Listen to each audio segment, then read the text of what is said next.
Dios les bendiga en este día. Vamos a tratar un tema muy serio. De hecho, es el más serio que hasta la fecha he tratado a través de estos vídeos, que es el tema de la unidad entre hermanos, la unidad de la hermandad. Vamos a 1 Corintios capítulo 10, versículo 16 y 17. Dice: la copa de bendición que bendecimos no es la comunión de la sangre de Cristo.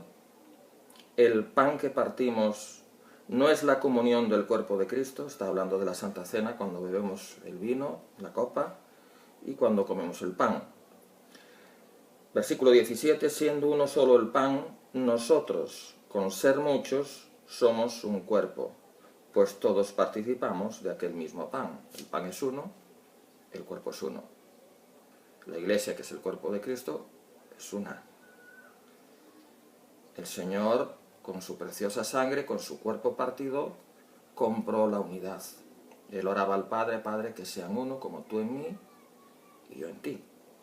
Entonces es una cosa muy seria romper la unidad, porque cuando estamos bebiendo la sangre del Señor, estamos bebiendo precisamente esa sangre que lo que trae es unidad. Y cuando estamos comiendo el pan es uno y el cuerpo de Cristo es uno. Estamos de alguna manera participando y comprometiéndonos con esa unidad. En el capítulo 11, en 1 Corintios 11, hay una advertencia muy seria.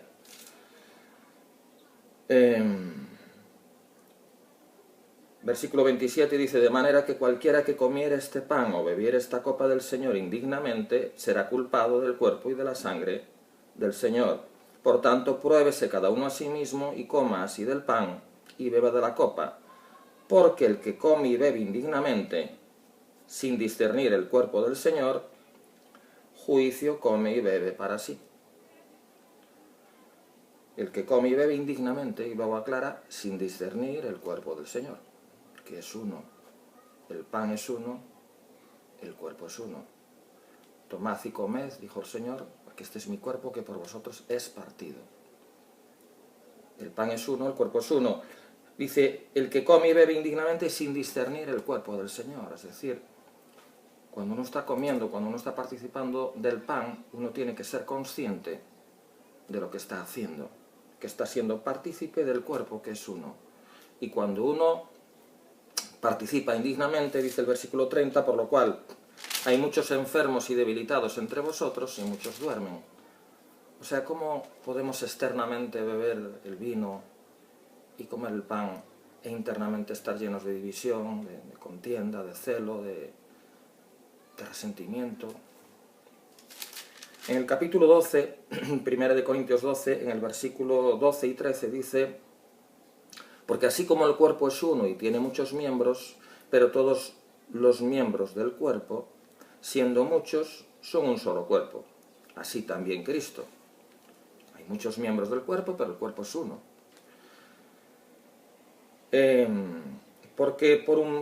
Versículo 13, porque por un solo espíritu fuimos todos bautizados en un cuerpo, sean judíos o griegos, sean esclavos o libres, y a todos se nos dio a beber de un mismo espíritu.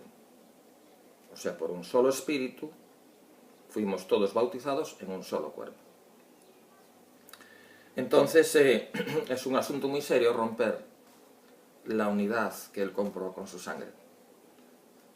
De hecho, externamente sí podemos participar del cuerpo y de la sangre, pero si rompemos esa unidad, lo que estamos haciendo es comer y beber juicio.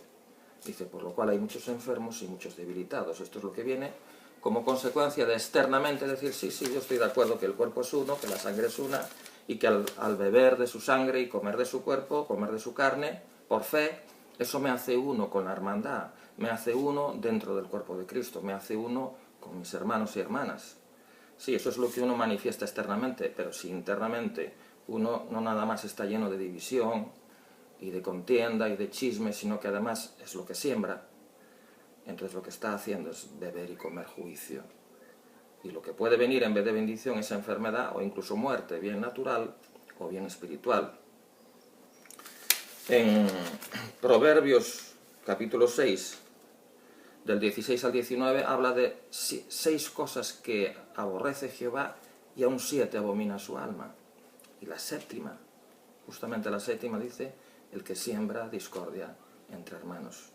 Es una abominación. Es aborrecible delante de Dios romper esa unidad que Él pagó un precio muy alto para comprar, justamente el precio de su propia sangre. A veces hay algún texto en la Escritura que se malinterpreta, por ejemplo, en 2 de Juan, y con ello se trata de justificar la división o el no tener comunión con aquellos que no piensan como nosotros. Porque ¿por qué se establecen muros de división? Pues a veces es por cuestión de género, por sexo, otras veces por raza, otras veces por condición social y otras veces por diferencias de opinión. En 2 de Juan, el único capítulo que hay en 2 de Juan, es cierto que el versículo 10 dice: si alguno viene a vosotros y no trae esta doctrina, no lo recibáis en casa ni le digáis bienvenido, porque el que le dice bienvenido participa de sus malas obras. Sí, pero aquí no está hablando de diferencias de doctrina o de diferencias de interpretación de determinados pasajes de la Biblia. ¿De qué está hablando aquí? En el versículo 7 dice, en 2 de Juan 7, porque muchos engañadores han salido por el mundo que no confiesan que Jesucristo ha venido en carne. Quien esto hace es el engañador y el anticristo.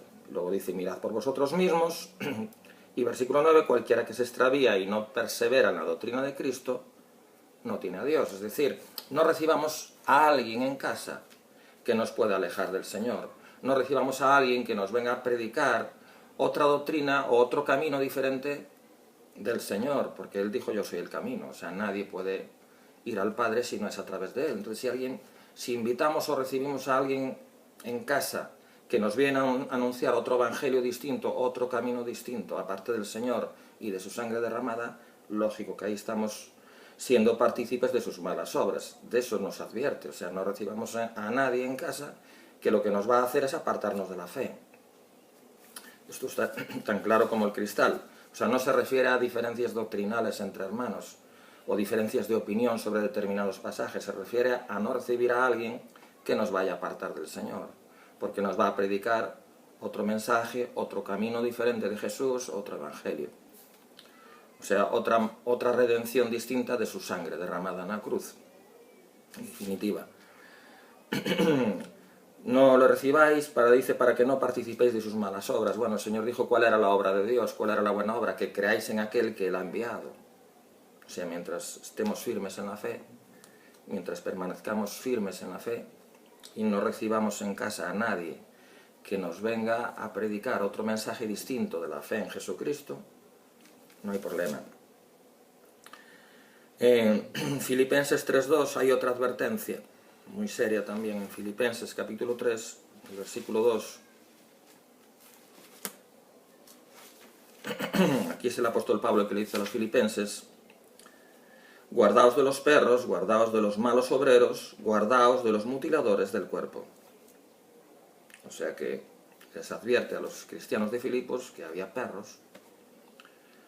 Perro aquí representa espíritu ladrador, espíritu acusador, aquel que señala y juzga. Malos obreros son los que obran mal. ¿Quiénes son los que obran mal? Los que rompen la unidad del cuerpo de Cristo, consciente y deliberadamente. Y los mutiladores del cuerpo, ¿qué es mutilar? Es seccionar, es separar del cuerpo una parte del mismo, ¿verdad? Un miembro, una extremidad. Eso es mutilar, es decir, decirle a alguien, tú ya no eres parte del cuerpo de Cristo. Ese es un asunto muy serio. Sobre todo cuando se hace por diferencias de opinión o diferencias doctrinales, cuidado, mucho cuidado. O sea, hay que estar muy seguros para decirle a alguien que ya no pertenece al cuerpo de Cristo. ¿Cuál fue el ejemplo del Señor? Estando en la cruz, había un malhechor crucificado con Él. Y después de reconocer y confesar su culpa, y después de reconocer y confesar la inocencia del Señor y la justicia del Señor, luego imploró su favor. Acuérdate de mí cuando vengas en tu reino. Y eso para Jesús fue suficiente. De hecho, la respuesta fue, hoy estarás conmigo en el paraíso. Fue suficiente, no hubo más requisitos, no hubo más condiciones. Fue suficiente para que el malhechor pasara de muerte a vida y pasara a formar parte del cuerpo de Cristo y de la Iglesia del Señor. Pasará a ser lavado en su sangre. como vemos, nosotros muchas veces ponemos muchos más requisitos e impedimentos para que alguien forma parte del cuerpo de Cristo que el Señor mismo. Y a veces qué fácil echamos a alguien del cuerpo de Cristo. Entonces Dios nos ayude a ser muy serios en este tema, porque si no, la advertencia en la palabra de Dios está muy clara. Dios les bendiga.